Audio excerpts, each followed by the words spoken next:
तो चलिए इस बीच हमारे साथ ईटी नाउ और ईटी नाउ स्वदेश के एडिटर इन चीफ निकुंज तालमिया भी जुड़ चुके हैं। निकुंज साहब आपका बहुत बहुत स्वागत है। थोड़े से खफा हम ज़रूर है आपसे क्योंकि आप कई दिनों से हमें समय नहीं दे रहे थे, तो हमारे कई सारे दर्शक वेट भी करते हैं। हम देखते हैं कि वो वेट करते हैं, रीट्वीट करते हैं आपकी सारी चीज़ें। पर देखिए इतने दिनों बाद आप आए हैं, तो सबसे पहले आपसे मार्केट पे ही समझना चाहेंगे क्योंकि मार्केट रुकने का नाम नहीं ले रहे हैं। FIIs कैश में किसी दिन खरीदते हैं, किसी दिन बेचते हैं, बट इन सबको अगर हम हटा के देखें तो कौन से बड़े ट्रेंड्स हैं जो अब उभर कर आ रहे हैं सामने? देखिए, बजट के इलेक्शन के दिन हमने क्या देखा था, सबसे बड़ा one of the biggest gainers was HUL। उसके अगले दिन ब्रिटानिया चला था, फिर हमने देखा था ITC में चाल आई थी। मगर आप देखेंगे कि 4 जून से मार्केट के अंदर क्या एक्शन हुआ है। 4 जून से मार्केट के अंदर जो एक्शन हुआ है वह है कि HUL का जो रिटर्न है वह नेगेटिव है। अब HUL का रिटर्न नेगेटिव क्यों है? तो ये एक जाहिर सी बात है। ग्राफिक देखें, 4 जून से 7 दिन में HUL 4% नीचे है। 4 जून से HUL में सुबह देख रहा था फ्लैट टू नेगेटिव है। निफ्टी 6% ऊपर गया है, स्मॉल कैप इंडेक्स 14% ऊपर गया है और HUL फ्लैट है। तो जो डिफेंसिव ट्रेड हमने देखी थी, जो आ रही थी वापस कि भाई यहाँ गड़बड़ होगी, वहाँ गड़बड़ होगी, सरकार का फोकस रूरल पे रहेगा, रूरल स्टॉक्स भागेंगे, दौड़ेंगे, उछलेंगे, वह ट्रेड खत्म हो चुकी है। सेकंड, स्मॉल कैप इंडेक्स 4 जून से 14% ऊपर है। 14% कोई छोटा मूव नहीं है, बहुत पावरफुल मूव है जी, बहुत पावरफुल मूव है। और इसके अंदर अगर आप देखेंगे तो अव्वल नंबर पर जो स्टॉक उभर कर आया हुआ है श्रीराम ट्रांसपोर्ट। किसी ने नहीं सोचा था कि श्रीराम ट्रांसपोर्ट इस प्रकार की आउट परफॉर्मेंस दिखाएगा।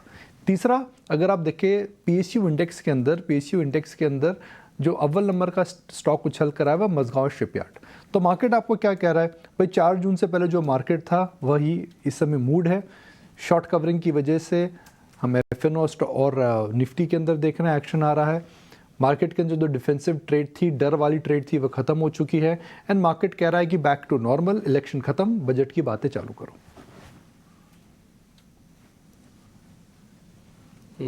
ठीक है, इंटरेस्टिंग। बस सर जरा बैंक्स पे भी अपना व्यू पॉइंट दीजिएगा। ऑल्दो बैंक निफ्टी तो खैर 12 ही शेयरों का इंडाइसिस है, बट बैंक्स का दायरा बहुत बड़ा है। CLSA की एक रिपोर्ट आई है सर बैंकिंग स्टॉक्स को लेकर, उस पर आपका टेक क्या है सर?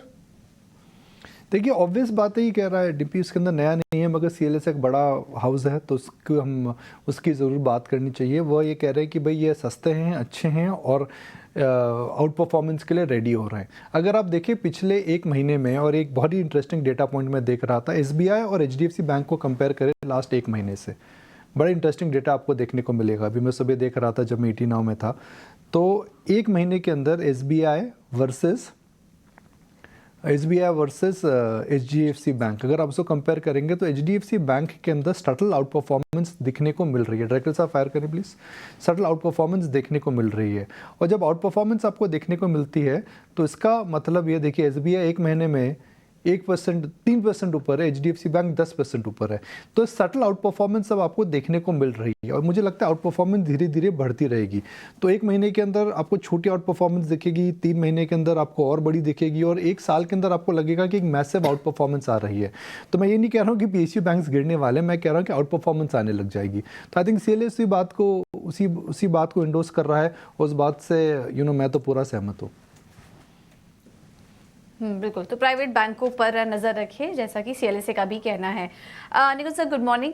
यहाँ पर एक और रिपोर्ट आई है, interesting report, grid and fair, जो कि हम आप दर्शकों को बता दें कि जेफरीज की तरफ से रिपोर्ट आई है। उसमें GMR एयरपोर्ट को लेकर जो कमेंट्स आए हैं, उस पर आपकी रीडिंग क्या कह रही है? देखिए, क्रिस वुड की एक खास बात है कि बड़े ट्रेंड्स और बड़ी जल्दी पकड़ता है। 2015 नहीं, 2005 में रियल एस्टेट स्टॉक्स का हिंदुस्तान में अस्तित्व ही नहीं था। एक या 2 कंपनी होती थी। उस समय इन्होंने बोला था कि भाई रियल एस्टेट स्टॉक्स में, उस समय इन्होंने बोला था कि रियल एस्टेट स्टॉक्स में निवेश करो। फिर इन्होंने इंडिया में हमेशा अपना जो ओवरवेट स्टैंड रखा है, काफ़ी मजबूत रखा है। और मैं अपने दर्शकों को याद दिलाना चाहूँगा कि इसी ऑफिस में जब क्रिस वुड साहब आई थिंक 2023 में आए थे, 2023 में जब वो आए थे, तो उन्होंने कहा था कि जोमेटो इस समय 2022 में आए थे। 2022 में जब आए थे तो उनका मानना था कि जोमेटो अब एक स्ट्रॉन्ग बाय है, जब जोमेटो 55-60 रुपये के आसपास का था। तो ये बड़े ट्रेंड्स बड़ी जल्दी पकड़ते हैं और लॉन्ग टर्म बात करते हैं। तो GMR में, एयरपोर्ट में इनका मानना है कि भाई Indians will use more aviation as a mode of transport. GMR airport एक मोनोपोली बिजनेस है। आप दिल्ली एयरपोर्ट जाएंगे तो एक प्रकार का एक टोल गेट है जहाँ पर आपको उनको फीस देनी पड़ती है। आप वहाँ पे खाएंगे पिएंगे शॉपिंग करेंगे, उससे उनकी दुकानें चलती हैं। और जब ट्रैफिक बढ़ेगा, क्योंकि दिल्ली का जो एयरपोर्ट है बड़ा हो चुका है, एयर इंडिया उसको अपना बेस बना रखा है, वहाँ पे एक नहीं दो नहीं वहाँ पर 3 या 4 शायद लैंडिंग स्ट्रिप्स हैं।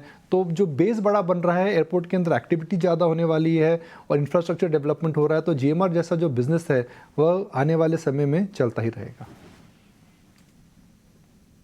ठीक है, तो GMR एयरपोर्ट एक साल में 112% की तेजी आई, इस ट्रेंड को पकड़ा जेफरीज की रिपोर्ट ने, तो इस पर आप नजर रखिए।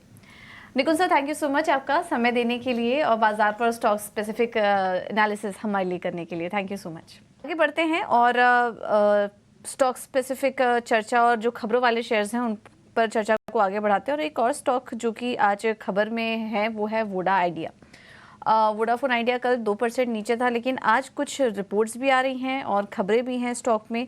खबर ये है कि कंपनी प्रेफरेंशियल शेयर्स जारी कर कुछ रकम जुटाने को मंजूरी मिल चुकी है, 2458 करोड़ ये खबर आई है। लेकिन इस पर जो रिपोर्ट्स आ रही हैं वो थोड़ी अंडरवेट की राय है और लक्ष्य भी अब 7 रुपए का दिया है। ये रिपोर्ट हम आपके सामने रखते हैं। कुछ देर पहले जिन्हें बता रहे थे वोडा आइडिया पर JP मॉर्गन की रिपोर्ट आई है जिसमें कि वो अंडरवेट की रेटिंग बरकरार रखे हुए हैं और लक्ष्य अभी भी 7 रुपए का वो यहाँ पर बरकरार रखे हुए हैं। अविनाश जी, वोडाफोन आइडिया कैसा लग रहा है आपको? काफी सारे मिक्स्ड व्यूज यहाँ पर रिपोर्ट्स की तरफ से निकल कर आ रहे हैं। हालांकि इंडस्ट्री स्पेसिफिक बात करें और जो खबरें आ रही हैं कंपनी को लेकर वो तो अच्छी हैं, लेकिन रिपोर्ट्स का जो व्यू है वो काफ़ी मिला जुला देखने को मिल रहा है। आपका एनालिसिस क्या कह रहा है वोडाफोन आइडिया को लेकर? किस तरह की चाल आगे दिख सकती है? पूजा, मुझे लग रहा है कि देखो ये जो प्रेफरेंशियल कंपनी ने अनाउंस किया है 2468 या 2470 करोड़ का, ये इतना भी बड़ा नहीं है क्योंकि देखिए ऑब्जेक्टिव अगर हम पढ़े कि ये पैसा कहाँ पे यूज होगा तो उन्होंने कहा है कि कर्जा कम करने के लिए। अभी Vodafone is sitting on a debt of almost 50,000 crore और ये अमाउंट जो वो रेस करेंगे बहुत ही मामूली है। तो मेरे ख्याल से देखिए मार्केट का भी व्यू बन रहा है कि इतने छोटे अमाउंट से कोई ज्यादा फर्क पड़ेगा नहीं। दूसरी बात, कंपनी अभी भी ऑपरेटिंग कैश फ्लोज नेगेटिव दिखा रही है। प्रॉफिटेबिलिटी अगर नेट लेवल की बात करें तो एवरेज 5-6 हजार का घाटा हर क्वार्टर में हो रहा है। तो मुझे लग रहा है कि देखिए मार्केट को थोड़ा सा कंसर्न इसलिए भी है कि इक्विटी डाइल्यूशन बहुत ज्यादा होगा और कहीं ना कहीं कंपनी अभी भी प्रॉफिटेबल नहीं है। तो मुझे तो लगता है कि इन द नियर टर्म ऐसा कोई बड़ा ट्रिगर नहीं है। ये प्रेफरेंशियल से मुझे नहीं लगता है कि कोई बड़ी रीरेटिंग शॉर्ट टर्म में आएगी। मार्केट इंतजार कर रहा है कि ये कंपनी प्रॉफिटेबल कब होगी। एटलीस्ट क्वार्टर ऑन क्वार्टर थोड़ा सा प्रॉफिट अगर ये दिखाए तो मेरे ख्याल से मार्केट्स को कंफर्ट और कन्विक्शन ज्यादा आएगा। तो अभी भी मुझे नहीं लग रहा है कि कोई बड़े फंड्स या कोई बड़े इंस्टीट्यूशंस इसमें खरीदारी करेंगे। जो FPO हुआ था उसके बाद एक छलांग जरूर लगी, बट उसके बाद उसको सस्टेन करने के लिए कंपनी को प्रॉफिटेबिलिटी दिखानी पड़ेगी। तो हमारी तरफ से मेरे ख्याल से फ्रेश बाइंग तो अवॉइड करना चाहिए, बट जिनके पास है वो होल्ड करे। होपफुली हमको लगता है कि 2-3 क्वार्टर के बाद अगर प्रॉफिट आता है तो ये स्टॉक में अपसाइड डेफिनेटली पॉसिबल लग रहा है।